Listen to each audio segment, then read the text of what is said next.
Everyone, welcome back to our channel.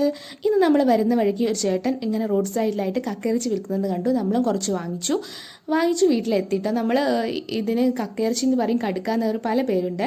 അപ്പോൾ ഇതിനോടൊന്ന് fry ഉണ്ടാക്കിയാലോ. അതിന് വേണ്ടി ഞാനൊരു പാൻ അടുപ്പത്ത് വെച്ചു, വെളിച്ചെണ്ണ ആഡ് ചെയ്തു, സവാള ആഡ് ചെയ്തു, എന്നിട്ട് നന്നായിട്ട് ഇളക്കി കൊടുത്തു. അതിനുശേഷം കുറച്ച് മഞ്ഞൾപ്പൊടിയും ആഡ് ചെയ്ത് കൊടുത്തു.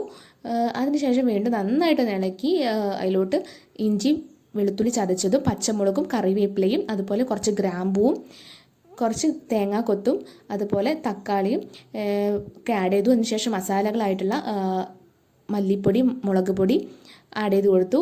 അതിനുശേഷം നമ്മൾ ഓൾറെഡി മഞ്ഞൾപ്പൊടിയും വെള്ളം ഉപ്പും ചേർത്തൊന്ന് വേവിച്ച് വെച്ചിരുന്ന നമ്മുടെ കക്കയിറച്ചി കൂടെ അതിലോട്ട് ആഡ് ചെയ്ത് കൊടുത്തു. എന്നിട്ട് നന്നായിട്ടൊന്ന് വെള്ളമൊക്കെ വറ്റി ഒന്ന് വെന്ത് വരാൻ വെയിറ്റ് ചെയ്യാണ്. ഇനി ഇതിലോട്ട് മറ്റ് ഇൻഗ്രീഡിയൻസ് ആയിട്ടുള്ള നമ്മുടെ അറേബ്യൻ മസാല കൂടെ ആഡ് ചെയ്ത് കൊടുക്കുകയാണ്. അതിനുശേഷം നന്നായിട്ടൊന്ന് ഇളക്കി കൊടുക്കുക. ഇപ്പോൾ ആ വെള്ളമൊക്കെ കുറച്ചൊന്ന് വറ്റി വന്നിട്ടുണ്ട്. ഇനിയൊന്ന് വെയിറ്റ് ചെയ്യാം.